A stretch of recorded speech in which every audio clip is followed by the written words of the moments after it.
हसान आपके वो बन गया, वो कनेक्ट हुई कि नहीं क्वेरी के नहीं? नहीं सर, अभी नहीं हुई।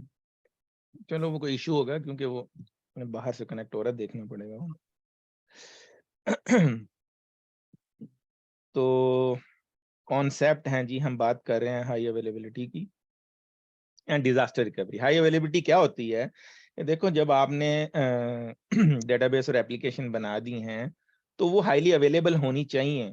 ऐसा तो नहीं है अगर आपने बैंक का सिस्टम चल रहा है, अगर वो डाउन हो गया है तो सारा बिजनेस लॉस हो जाएगा उनका। एक दिन के लिए डाउन है, कुछ भी नहीं हो रहा, उनकी स्टेक जो है उसमें जो है मसले आ जाते हैं कि भाई ये बैड इमेज बनता है। इसी तरह कोई भी एप्लीकेशन है डिफरेंट है, नादरा जो भी एप्लीकेशन है, अगर वो ऑनलाइन सिस्टम सर्वर काम नहीं कर रहे, तो आपने पहली बात तो उसको बनाना है इस तरह कि वो हाईली अवेलेबल हो। अगर एक मशीन डाउन होगी किसी वजह से, डिस्क करप्ट हो गई या पावर सीपीयू खराब हो, पावर फेलियर हो गया कुछ है, तो दूसरी तरफ से उसका हो जाए, वो डिफरेंट होती हैं चीजें।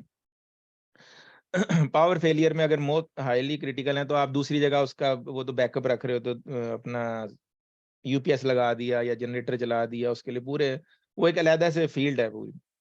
इसलिए आजकल क्लाउड पे रखा जाता है कि वो सारा खर्चा करके चीज प्रोवाइड कर रहे हैं, लेकिन जो है ज्यादा सिक्योरिटी वो क्लाउड पे नहीं रखते हैं।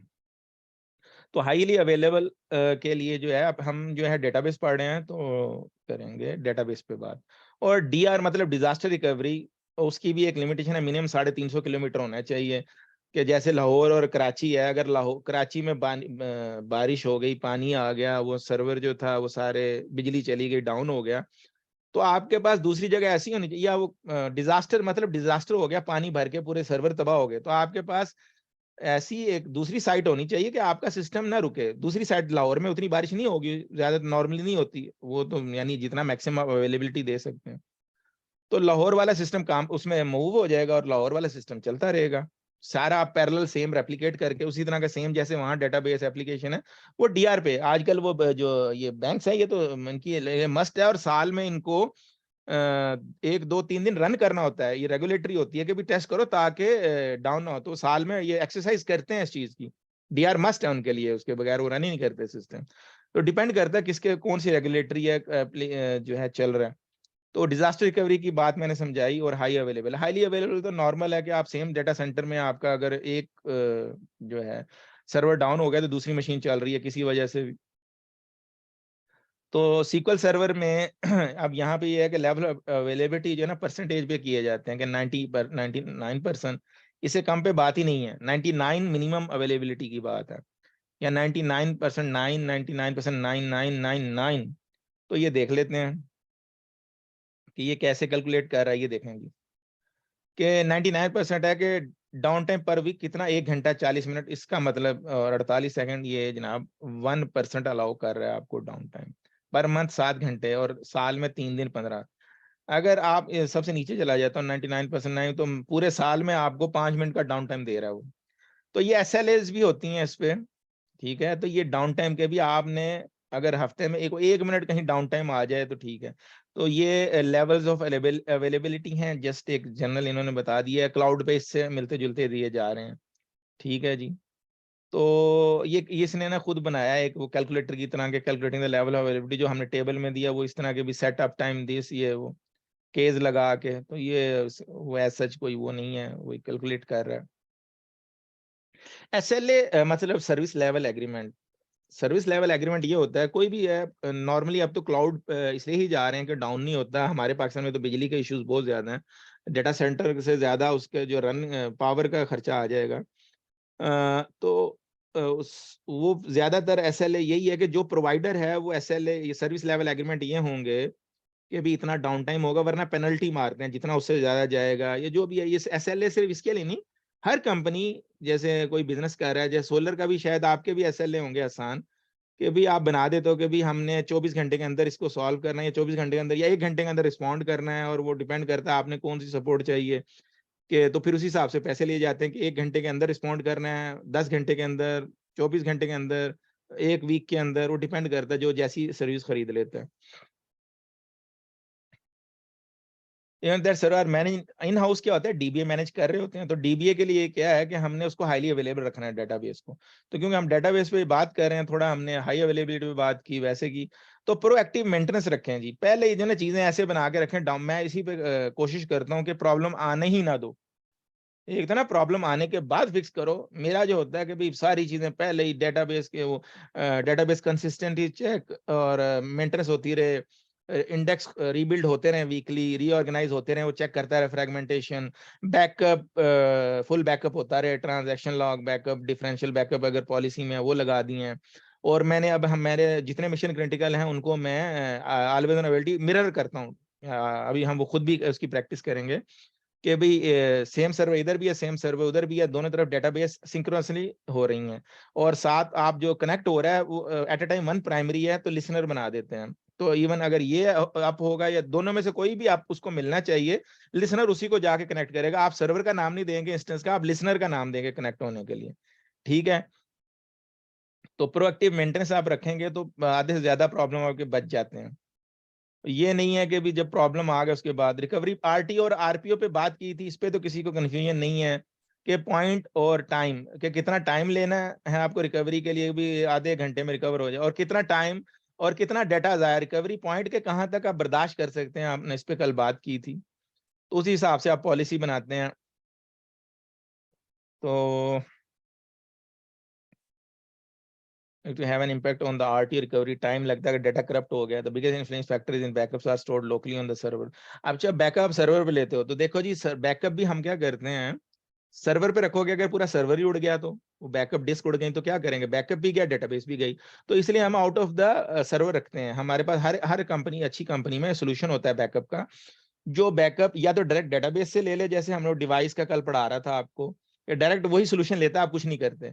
या लोकली आप बैकअप ले लो, फिर वो उन बैकअप्स को मूव करता रहे। ठीक है, और वो टाइम टू टाइम, या डायरेक्ट लेगा तो वो सारे काम वो करेगा ट्रांजैक्शन के। वो कॉन्फ़िगरेशन मैंने दोनों पे काम किया हुआ है। वेरिटास है, काफी नेट ऐप है, काफी बैकअप्स के सोल्यूशन है बड़े बड़े अच्छे। तो वो आप जो है यूज करते हैं। और आउट ऑफ उसके लिए अब ना पहले टेप होती थी, टेप है अनरिलायबल, पुरानी बात हो गई, वो खराब। मैंने उनपे भी बैकअप लिया हुआ है, यूनिक्स वगैरह से लेता था, वो कभी चल पड़ती थी कभी नहीं। लेकिन उसका फायदा ये होता है कि वो निकाल के आप अलहदा से लाइब्रेरी में रख देते हो, एक कबर्ड में अलहदा से, कि भी कुछ हो जो लेके, ये बैकअप लेके कहीं अगर कुछ हो जाए तो बैकअप आप कहीं भी ले जा सकते हो। लेकिन अब तकरीबन टेप जो है ना माइक्रोसॉफ्ट सपोर्ट ही छोड़ दी है। अब स्टोरेज सिस्टम आ गए हैं बैकअप के, क्योंकि वो रिलायबल नहीं है टेप्स, तो अब disk based storage backup solutions हैं। तो वो डायरेक्ट उसी पे मिररिंग हो रही है और सारा कर रहे हैं, और डीडुप्लीकेशन करके बड़े स्मार्ट तरीके के बैकअप सिस्टम है वो यूज किए जाते हैं। तो हम जो है अगर वो करप्शन हो तो करप्शन डिटेक्शन भी कर देते हैं। वो इंटीग्रेट अच्छे खासे होते हैं डेटाबेस के साथ, और एकल हर डेटाबेस के साथ जो है ना सोल्यूशन जो है उसके हिसाब से बनाए जाते हैं। हम आप खुद ले रहे हैं, हम वर्चुअल मशीन्स पे काम करते हैं, लोकल भी बैकअप लेते हैं, पूरी वर्चुअल मशीन का बैकअप होता है। अगर मशीन को कुछ हो जाए तो वो भी है, बैकअप जा रहे हैं। तो और हम तो वैसे ही 2 मशीन रख रहे हैं एट अ टाइम, 2 मशीनें तो नहीं खराब होंगी, और हाईली अवेलेबल। अगर एक को हमने रिस्टार्ट करना है, पैचिंग की है, तो दूसरी अवेलेबल है।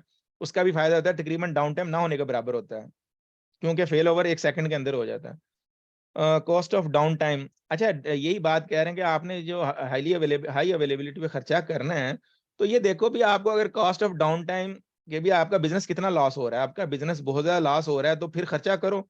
और अगर बिजनेस का लॉस नहीं है, बंद हो जाता है, ठीक है कोई नहीं है, तो फिर आप ठीक है चलने दो, जो स्टैंड लोन रख लो। Cost of downtime 3 years, वो टोटल वो कैलकुलेशन करके कह रहा है कि आप आपकी कॉस्ट ऑफ अवेलेबिलिटी सोल्यूशन अगर ले रहे हैं, वो सस्ता पड़ रहा है, कॉस्ट ऑफ डाउन टाइम के कितना लॉस होता है, तो वो आप एक जनरल कोई भी आप बिजनेस का कॉन्सेप्ट ले लें, उसके हिसाब से डिजाइन करना पड़ेगा। ये इसने कोई एक रूल दे दिया है, कोई हार्ड एंड फास्ट रूल नहीं है, एक जस्ट गेसिंग है कि अगर डाउन टाइम में अगर आपका नुकसान नहीं हो रहा, ठीक है कोई नहीं है, वो बाद में यूज कर लेंगे अगर ये 2 घंटे अवेलेबल नहीं है। लेकिन उसकी बेस पे आपका अच्छा खासा बिजनेस इम्पैक्ट हो रहा है, जैसे स्पेशली ऑनलाइन सिस्टम है, फूड पांडा जैसी इस किस्म की कंपनीज हैं, अगर वो 2 घंटे डाउन टाइम रहेंगे, ऑर्डर नहीं दे सकेंगे, तो अच्छा खासा लॉस हो जाएगा। तो वो तो दबा के पैसा खर्च करेंगे। वेल्टी सोल्यूशन का सिस्टम डाउन नहीं होना चाहिए, क्योंकि हमारा नुकसान हो जाता है अच्छा खासा। Classification of stand by server, क्योंकि ज़ाहिर है एक प्राइमरी होगा तो स्टैंड, अगर 2 सर्वर या 2 से ज्यादा बनाएंगे back as a standby, तो वो किस किस किस्म के हो सकते हैं। अच्छा ये देखें जी, हॉट है, वार्म है, कोल्ड है। हॉट मतलब सिंक्रोनस होगा, जैसे ऑलवेज ऑन, ये हमारा अगला चैप्टर है, इसको हम कॉन्फ़िगर करेंगे। इसकी मेरी ना ऑलरेडी मैंने यूट्यूब पे बनाई हुई है, जो चैनल पे आप वो देख सकते हैं। हम खुद भी बनाएंगे उसको, थोड़ा मैं गाइड भी करूंगा, थोड़ा टाइम लगेगा इस पे, मैं चीज़ें आपको बता दूंगा, आप तैयार कर लीजिएगा, बल्कि आज ही कोशिश करूंगा। ये आपको प्रैक्टिकली खुद करना है लाजमी। ओके, वीडियो से देख के कर सकते हैं, उसमें मैंने कईयों को दिया, बेहतरीन बना लिया। फ्रेश बंदा जिसको नहीं भी आता था सीक्वल सर्वर, वो भी कर गया उसपे। Clustering always on availability group synchronous, ठीक है जी। तो क्या होगा कि ये हॉट है कि अगर आप फेल ऑटोमेटिक, अगर ये पहला डाउन हो गया, खुद ब खुद ये फेल ओवर हो जाएगा दूसरे पे, और चलता रहेगा। एप्लीकेशन यूजर ही उसको पता भी नहीं चलेगा एप्लीकेशन को, ठीक है, कि भाई एक सर्वर डाउन हो गया, दूसरे पे चलना शुरू हो गया। लेकिन अगर दोनों ही डाउन हो गया तो ज़ाहिर है, लेकिन आपने एक लेवल तक जाना है, इसके अलावा आप तीसरा चौथा पांचवा ऐड कर सकते हैं, इसमें 8 तक जा सकते हैं मेरा ख्याल है। तो फिलहाल अभी 2 पे ही रहे हैं, ठीक है ना। अच्छा, और 64 तक ये जो क्लस्टरिंग है ना, 2 तरह की क्लस्टरिंग होती है। एक उसमें क्या है, एक होता है सिर्फ हार्डवेयर लेवल पे डिस्क एक ही, एक्सटर्नल स्टोरेज। आजकल उसका कॉन्सेप्ट चला गया है कि डेटाबेस एक, सर्वर दो, दोनों जो है, एक प्राइमरी और एक सेकेंडरी होता है। एक डाउन हुआ, दूसरा अप हो गया, लेकिन स्टोरेज एक ही, एक्सटर्नल स्टोरेज मस्ट है, क्योंकि 2 मशीनें को बाहर की स्टोरेज चाहिए, जो मैंने आपको सैन बताया था, स्टोरेज एरिया नेटवर्क, जो भी, वो भी टाइम लगा, मैं बनवा दूंगा, बट उसके लिए एक्सटर्नल स्टोरेज चाहिए होती है, कि जो हमारे पास अवेलेबल नहीं है। तो अब जो है तकरीबन जो है ना, ऑलवेज ऑन अवेलेबिलिटी ग्रुप उसने दे दिया, क्योंकि क्लाउड पे और ये वर्चुअलाइजेशन सोल्यूशन में ना, ये एक्सटर्नल स्टोरेज खरीदने की जरूरत नहीं रहती, क्योंकि आप ना सिर्फ मशीन लेवल पे रिडंडेंसी हो रही है, 2 मशीन, बल्कि डेटाबेस भी स्टोरेज जो है लोकली यूज करते हुए दोनों जो है मिररिंग हो रही हैं। तो एक होता है एफसीआई, एक होता है ऑलवेज ऑन अवेलेबिलिटी ग्रुप, एक होता है always on fail over cluster. तो उसमें फेल ओवर क्लस्टर में एक्सटर्नल स्टोरेज, लेकिन डेटाबेस एक, ऑलवेज एन अवेलेबिलिटी ग्रुप में मिररिंग होती है। एक मशीन पे डेटाबेस भी है, और वो मशीन भी है, दूसरी मशीन और दूसरी database same copy as is. तो अगर एक को कुछ हो जाए, दूसरा वो काम करेगा। तो ये हम बता रहे हैं ऑलवेज अवेलेबिलिटी ग्रुप। तो इसी को प्रेफर किया जा रहा है। हमने एफसीआई अब छोड़ ही दिया, पहले एफसीआई होता था। ये 2012 में है ऑलवेज अवेलेबिलिटी ग्रुप, और ये बहुत जबरदस्त फीचर है इसका। मिररिंग भी हो रही है, और आप एक को जो मर्जी करते रहें, उस पे आप बैकअप भी उससे ले सकते हैं, उससे आप जो है डेटाबेस कंसिस्टेंसी चेक भी रन कर सकते हैं। ऑफलोड भी हो जाता है, यानी बैकअप करते हुए सर्वर स्लो होता है, तो आप वो सेकेंडरी नोड से ले सकते हैं। इस पे हम अच्छा कंप्रिहेंसिव करेंगे। ये बहुत ज्यादा डिमांड में है इस सोल्यूशन के। हमें अल्हम्दुलिल्लाह उतना ही अच्छा आता है जितना ये डिमांड में है ना। हम तो ये इसको, यानी आप इंशाल्लाह इसके आपके फिंगर टिप पे आ जाएगा ये। You will enjoy this one. वाम की बात आ गई, सिंक्रोनाइज सॉल्यूशन लेकिन मैनुअली फेल ओवर होगा। लॉग शिपिंग ये भी करवाएंगे आपको, ये आसान सा है। इसको हमने इसको भी काफी यूज किया। Always on availability group asynchronous, अगर सिंक्रोनस नहीं एसिंक्रोनस तो मैनुअल करना पड़ता है। हम जो है यही यूज करते हैं कि ऑटोमेटिक फेल ओवर हो। उसके लिए विटनेस बनाने का भी वो भी है, सारा बताऊंगा मैं आपको कैसे, कि वो बाहर मशीन में एक विटनेस भी बनाएंगे, जो दोनों को मॉनिटर करेगा। अगर एक डाउन हुआ है तो ऑटोमेटिकली खुद दूसरे को प्राइमरी बनाएगा। तो वाम में क्या है, मैनुअल है, और कोल्ड में ये एक तरह से कह लें कि बैकअप पड़ा हुआ है solution where for can only occur manually read on which is never modified. ये जो है इतना जो है वो रिकमेंडेड नहीं है। वो कह रहा है code standard does not show an example technology because no synchronisation required, thus no technology implementation required. क्या होगा, ये क्लाउड से पूरी मशीन का आपने बैकअप रखा हुआ है।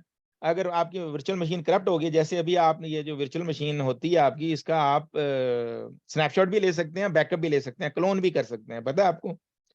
आपको दिखाता हूँ। ये आपने ये वर्चुअल बॉक्स बड़ा अच्छा सोल्यूशन है, लेकिन सिर्फ ये प्रैक्टिस के लिए रियल वो आपको दिखाता है। तो ये जो है आप देख रहे होंगे, ये सारा आपकी परफॉर्मेंस भी दिखाता है वर्चुअल मशीन की क्या है सारा। और अगर आप देखेंगे तो यहाँ पे किधर गए हैं इसके कॉलम, ये भी क्लोज कैसे होगा, ठीक है।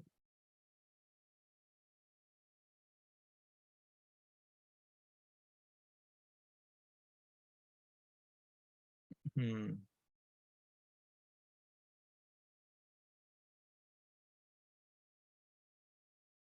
इसका वो कॉलम किधर गया अभी, टूल जो यहाँ पे आता है ना। अच्छा, इस पे आएंगे, ठीक है। इसको शो कर नहीं तो फिर उसमें चला गया। एक्टिविटी ओवरव्यू,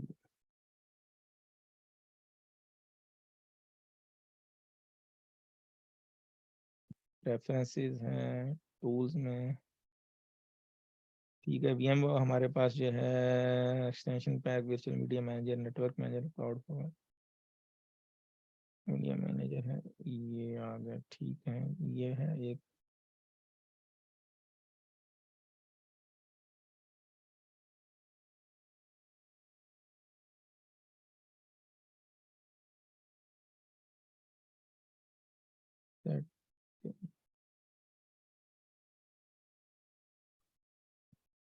इसमें वो देता है क्लोन का, मुझे मैंने इसका वो कल चेक कर रहा था। एडमिट, ठीक है जी। ये एक्टिविटी को क्लोज कैसे करना है, प्रेफरेंसेस, इंपोर्ट, सेटिंग्स, ठीक है जी। क्लोन का ये असल में क्लोन जो है ना शट डाउन होगा तो ये देखें क्लोन दिखा रहा है, राइट क्लिक करके दिखा रहा है कि इवन ये export to Oracle cloud infrastructure के लिए ये भी ऑप्शन दे रहा है। यहाँ से अगर आपने ओरेकल क्लाउड पे ले जाना है तो क्लोन, क्योंकि ये ओरेकल का ही टूल है ना वर्चुअल बॉक्स, क्लोन करेंगे तो पूरी मशीन बना के रख देगा। ठीक है, उसको आप बाद में कहीं भी इंपोर्ट कर सकते हैं। ठीक है, यहाँ पे एक और सर्वर बनाना है तो क्लोन कर दें, उसको इंपोर्ट कर लें, वो है। ज्यादा लिनक्स के लिए बेनिफिट है, विंडोज में उसकी ना आईडी चेंज करनी पड़ती है, मसला करता है। तो इसको आप क्लोन करके रख लेंगे तो एक तरह बैकअप है, अगर कुछ हो गया सर्वर को तो इंपोर्ट कर लें आपको। ठीक है, ये इस तरह का मैंने बताया कि कोल्ड आपका बैकअप, ये भी इस तरह वर्चुअल मशीन का बैकअप ही ले रहे होते हैं पूरा, आजकल वर्चुअलाइजेशन आ गई है ना। अच्छा, तो हाई एबिलिटी रिकवरी टेक्नोलॉजी मैंने अभी बताया था, एफसीआई कहते हैं, फेल ओवर क्लस्टरिंग। ठीक है, इसमें कहाँ तक जा सकते हैं, 64 सर्वर जो है ना आप बना सकते हैं कि अगर एक डाउन हुआ तो दूसरा, दूसरा डाउन हुआ तीसरा, तीसरा चौथा, पांचवा। लेकिन ये तकरीबन ना अब नहीं यूज, अब बहुत कम हो गया इसका यूज, पहले बहुत ज्यादा था इसका। पहले था ही नहीं ऑलवेज ऑन अवेलेबिलिटी ग्रुप, तो एफसीआई यूज करते थे। अब अवेलेबिलिटी ग्रुप जो है वो यूज करते हैं क्योंकि एक्सटर्नल स्टोरेज भी नहीं चाहिए। एक्टिव नोड याद रखें एक ही होगा एट अ टाइम। और एकल इसमें सुपीरियर है, वो लोड बैलेंस भी करता है। वो एक्टिव एक्टिव है, लेकिन वो टेक्नोलॉजी सिर्फ ओरेकल में ही अवेलेबल है। वो आप कभी ओरेकल पढ़ेंगे तो बताऊंगा मैं आपको।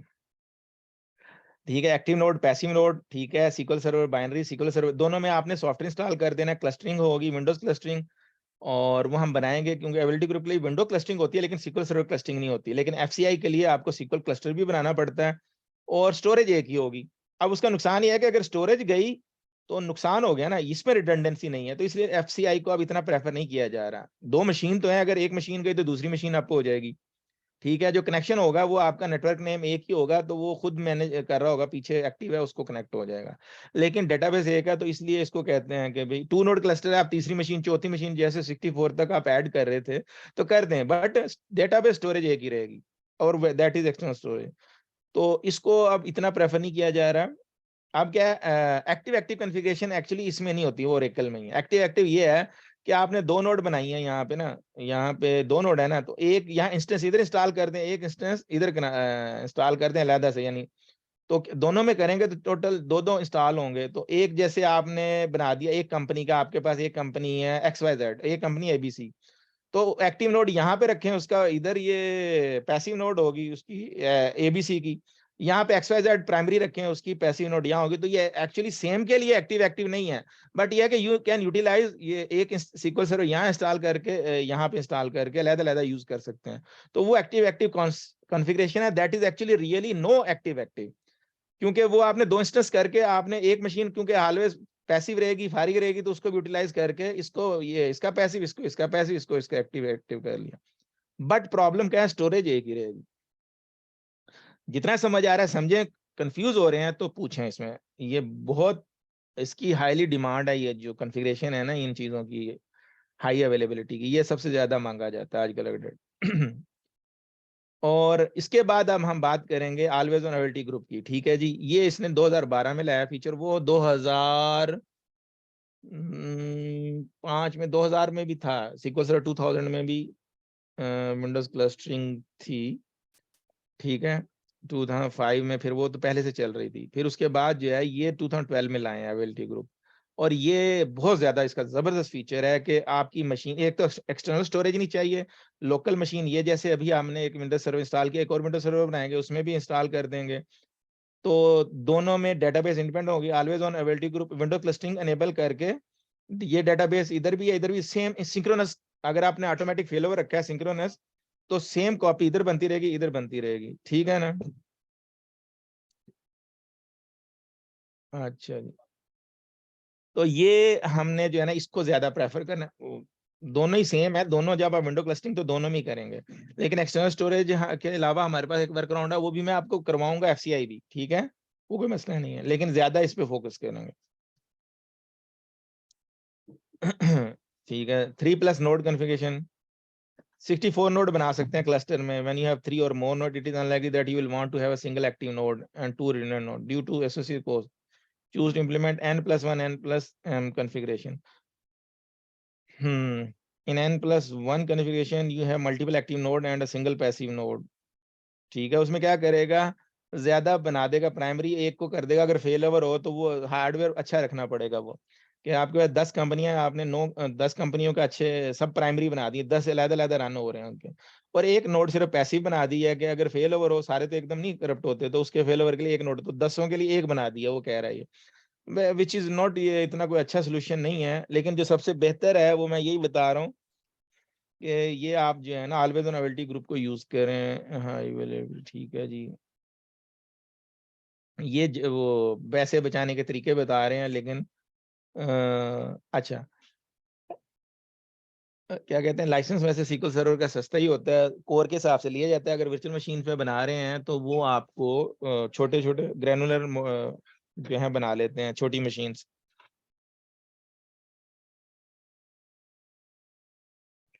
अच्छा, तो बात हो रही है आगे कोरम की।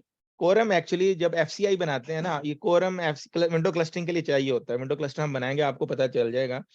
कोरम क्यों बनाया जाता है कि ये वोटिंग डिस्क इसमें होती है आपकी, ये आपका विटनेस बनता है इसमें, कि ऑटोमेटिक फेल ओवर के लिए आप अगर देखें फर्स्ट नोड सेकंड, दो नोड है, अभी मैं सिर्फ दो नोड पे बात करूंगा, ज्यादा पे कंफ्यूज ना हो।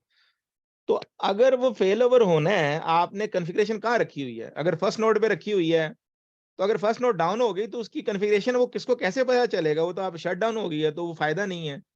ठीक है, तो आपको दोनों मशीन से बाहर रखनी पड़ेगी जो है ना विटनेस। तो उसके लिए ना इन्होंने ऑप्शन दे दिया कि फाइल शेयर विटनेस, जैसे फाइल शेयर हमने नहीं बनाया इसका वर्चुअल बॉक्स का, इसी से मिलता जुलता हम ना किसी थर्ड नोड कहीं पे भी बना दें, हम जैसे कोई थर्ड नोड पे सिर्फ एक फाइल शेयर बना दें, तो वो out of this two machine हो, तो वो वोटिंग के लिए यूज होता है कि जैसे नोड मेजोरिटी, वो हम पढ़ेंगे आगे पता चल जाएगा, तो वो फिर बाहर रह के ध्यान रखता है कि एक अगर प्रॉब्लम हो गया, दूसरी को वो सिग्नल करता है, वो प्राइमरी बन जाए। तो ये कोरम आपको कुछ कॉन्सेप्ट तो आया होगा, अगर आप कंफ्यूज नहीं हुए इससे तो। ये नोड मेजोरिटी की जो बात आ गई, when you have an odd number of node in the cluster, odd और इवन, ठीक है जी, नोड प्लस डिस्क मेजोरिटी, ये हम बनाते हैं कि जहां पे दो हो जाएंगे। अब वैसे एक एक है ना, दो नोड है तो एक एक हो गया, अब विटनेस जिसके पास जाएगा तो वो दैट विल बी टू, अगर एक डाउन हुआ है तो दो हो गए, तो उस पर फेल ओवर हो जाएगा, उसके साथ मिल जाएगा वो। तो फाइल शेयर विटनेस इस तरह जो है बात कर रहा है, ठीक है जी। अच्छा जी, हसान, काशिफ, जुबैर, सादिक, सही है, चार। ओके जी, ऑलवेज ऑन अवेलेबिलिटी ग्रुप की बात आ गई, ये जी अभी इस पे ही मैं बात कर रहा था आपसे जब से। ठीक है, ये लोकल स्टोरेज से भी चल जाएगा, और ये वर्क इन सिंक्रोनस मोड भी करता है, सिंक्रोनस भी करता है, और हम तो इसको सिंक्रोनस में ही रख के यूज कर रहे होते हैं, ताकि हमारा कई दफा ना वो किसी वजह से कोई मसला आ जाए, या हमने पैचिंग करनी हो, तो हम फिर पैचिंग पैसिव नोड पे करके और फिर जो है उसको रिस्टार्ट मार देते हैं, फेल ओवर कर देते हैं, फेल ओवर 1 मिनट 1 सेकंड के अंदर होता है ऑफ पीक लोड में, और फिर वो उसको पैच करके रिस्टार्ट मारना हो, तो डाउन टाइम नहीं होता उससे। ये हम ऑलवेज ऑन अवेलेबिलिटी ग्रुप बहुत अच्छे तरीके से करने वाले हैं इंशाल्लाह। ठीक है, लिसनर बनाते हैं हमने, ये मैंने आपको बताया, लिसनर क्या है, लिसनर कह लें या उसका नाम कह लें कि भी दो मशीन के लिए एक बाइंडिंग नाम दे देना, जिससे क्या होगा, वो उसके वो चेक करेगा, जो नोड प्राइमरी है ना उसको कनेक्ट करेगा आपको, क्योंकि सेकेंडरी तो रीड ओनली होगी ना। तो लिसनर ये है, वो भी हम बनाएंगे इंशाल्लाह। अब ये आगे क्या बता रहा है, high voltage and disaster recovery कौन से, अच्छा, अगर डिजास्टर रिकवरी की बात आ गई, ठीक है जी, तो उसमें प्राइमरी रेप्लिका, सेकेंडरी रेप्लिका, तो वो दो दो ग्रुप बना रहा है इसके, ठीक है। तो वो सेकेंड डीआर पे अभी हम नहीं जाते, इस पे कंफ्यूजन, अभी सिंपल रहेंगे, बाद में आपको डीआर भी समझ आएगी। ग्रुप लिसनर है, ठीक है, सही है, इस पे हम मैं आपको करवाऊंगा बाद में, लेकिन अभी पहले नॉर्मल पे आ जाते हैं, ठीक है। Okay, automatic page repair. If a page become corrupt in database as a replica in always on, then sequencer attempt to fix the corruption by obtaining a copy of the pages from the secondary replica. ये भी फायदा, अगर आपकी किसी वजह से, पहला ये फायदा भी है कि दो आपने मिररिंग की हुई है ऑलवेज ऑन एबिलिटी ग्रुप की, तो अगर पहले जगह पे करप्ट हुआ है तो वो दूसरी डेटाबेस से उठा के ट्राई करता है रिकवर करता है. This mean that a logical corruption can be resolve without you needing to perform restore or run by running DBCC check DB पे हमने याद है किया था डेटाबेस कंसिस्टेंसी पे. However, automatic page repair does not work for the following page types. File header अगर page होगा उस पे नहीं करेगा, जो पूरी फाइल का जो हेडर पेज होता है जो मेंटेन कर रहा था, अगर वो करप्ट हुआ तो फिर वो नहीं करेगा. डेटाबेस बूट पेज, जिस पे डेटाबेस जो है, जी जी, इसमें टोपोलॉजी की बात हो रही है, गिविंग ऑन टोपोलॉजी, ये आपकी टोपोलॉजी आवाज हम मुझे बिल्कुल समझ नहीं आ रही जुबैर. मैं कह रहा हूँ कि इसमें टोपोलॉजी की बात हो रही है, always on available group topology, कौन कौन सी टोपोलॉजी इसमें इसमें कुछ है? कहाँ पे हो रही है? यहाँ हुई है replica in in replica in and always on ability always group on topology. Available देखें ग्रुप टोपोलॉजी टोपोलॉजी। क्या होती है, ठीक है, आपने ये पूछना चाह रहे हैं. देखें टोपोलॉजी क्या होती है कि आपने किस तरीके से अपने उसको एबिलिटी ग्रुप को बनाया हुआ है. आपका अगर जो है विंडो क्लस्टरिंग है, 2 नोड है, 3 नोड है, किस उस पे आप लेके चल रहे हैं, आपकी सिंक्रोनस है, ये आपने जो सेट बनाया हुआ है इसको टोपोलॉजी कहते हैं. डिफरेंट सर के नेटवर्क के लिए, सिर्फ डेटाबेस के लिए नहीं, किसी भी मशीन नेटवर्क के लिए टोपोलॉजी गिनी जाती है. ठीक है. लाइक हम जैसे स्टार टोपोलॉजी और डिफरेंट यूज कर रहे हैं वही।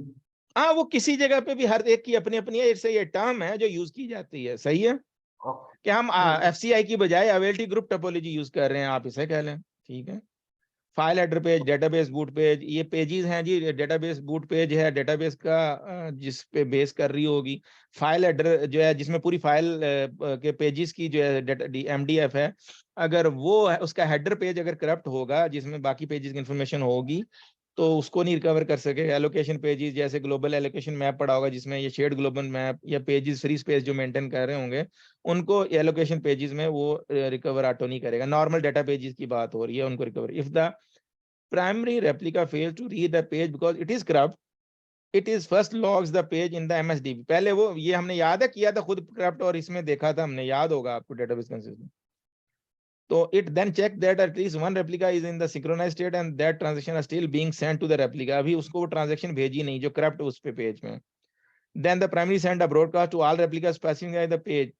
अब ऑल रेप्लिका ये है कि अगर आपके 2 से ज्यादा आपने बनाए हुए हैं, 1 और 2 तो है ना प्राइमरी सेकेंडरी, लेकिन आप 8 तक जा सकते हैं, तीसरा चौथा पांचवा, जब आप टोपोलॉजी आपने बनाई है 3 की 4 की 5 की जैसे भी, then primary send a broadcast to all replica specifying the page ID and कि भाई ये पेज मेरा जो है ना करप्ट है, इसका लास्ट सीक्वेंस नंबर ये है.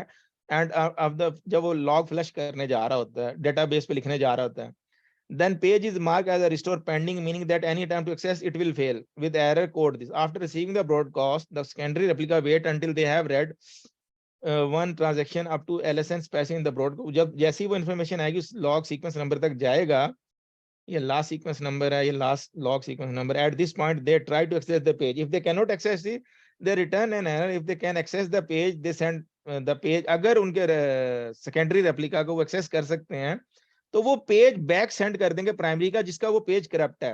देखो खुद ब खुद ये सारा प्रोसेस हो रहा है खुद ब खुद. The primary accept the page, ये ब्यूटी है इसकी अवेलिटी ग्रुप की कि आपका खुद ब खुद जो पेजेस है वो करप्ट को, ये बहुत बड़ा फायदा है और वो इस तरह आपका रिकवर कर देगा. Corrupt copy of the page with the version. Okay जी, नो बाय नो. लाइक इसी तरह ये इसका प्रोटोकॉल काम करता है जैसे हम स्विच और हब की बात करते हैं नेटवर्किंग के अंदर, ऐसा? क्या चीज? स्विच और हब के अंदर भी तो यही काम हो रहा होता है ना। हब के अंदर तो हम उनके जो पैकेट्स होते हैं सबको ही सेंड कर देते हैं, लेकिन नहीं नहीं नहीं, स्विचेस के आप अंदर कंफ्यूज नहीं टेबल्स करें. होती नहीं है नहीं हमारे नहीं, वो पास, दैट उसके इज मैक एड्रेस नेटवर्क होते हैं, उसी ट्रैफिक को ही अपना. भेजते हैं। जुबैर इसको कंफ्यूज मत करो, वो नेटवर्क ट्रैफिक है जो पैकेट्स की बात हो रही है, वो दैट इज समथिंग एल्स. ये रियल डाटा की बात हो रही है. सही है.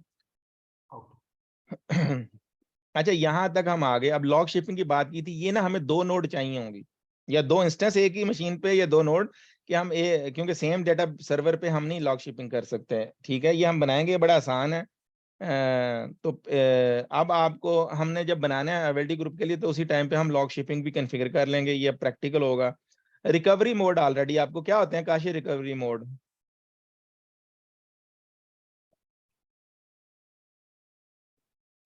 कौन बताएगा? काशिफ शायद नहीं है नेट की वजह से। सादी आप बताएं।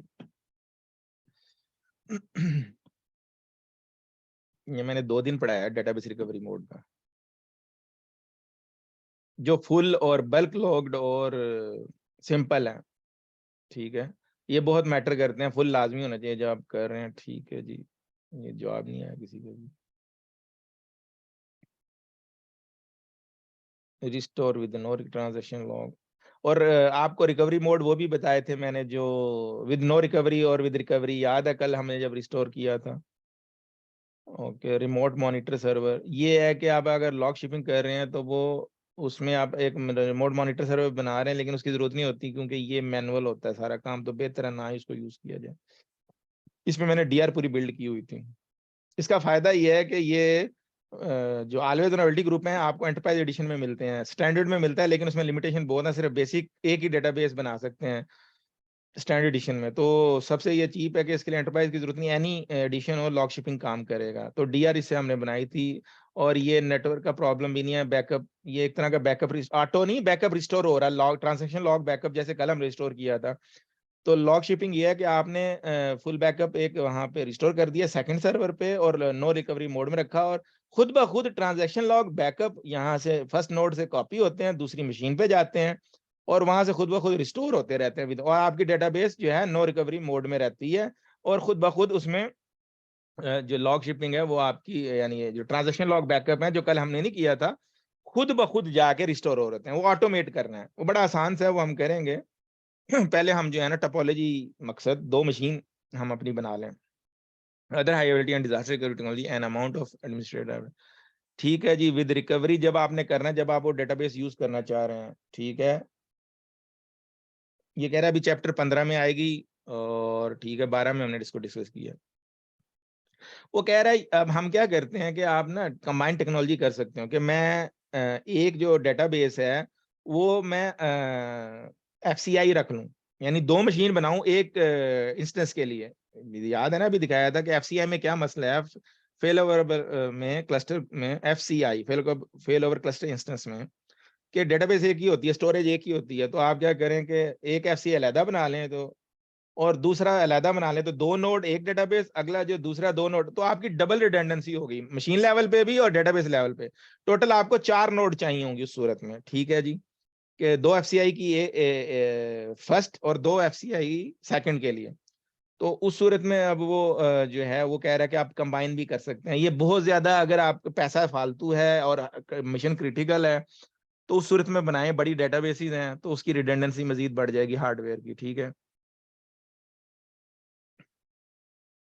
ये देखें ना, क्लस्टर फेल ओवर क्लस्टर, ये नोड 1 नोड, इसका ये प्राइमरी रेप्लिका बना, और दूसरी जगह पे ये स्टैंड अलोन इंस्टेंस से कर रहा है। लेकिन आप, मैं जो बता रहा हूँ कि आप दूसरी जगह भी एफसीआई कर लें, चलें ठीक है, तो एक से भी चलेगा लेकिन अलग-अलग भी कर लें। वो क्या है, विंडोज क्लस्टर में तो एक में ही होंगे लेकिन अलग से बनेंगे वो। ठीक है,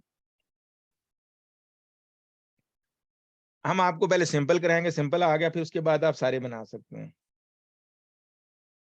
क्लस्टरिंग लॉग शिपिंग भी कर सकते हैं, वही है कि भी आप जो है इसकी एज अ बैकअप जो लॉग शिपिंग करते रहें, वो आपकी मर्जी है। ठीक है, एफसीआई बना के और उसकी लॉग शिपिंग करते रहें। यहाँ अवेलेबिलिटी ग्रुप नहीं यूज कर रहे, आप लॉग शिपिंग यूज कर रहे हैं, कॉपी बना रहे हैं अपने डेटाबेस की, वार्म कॉपी। ठीक है जी,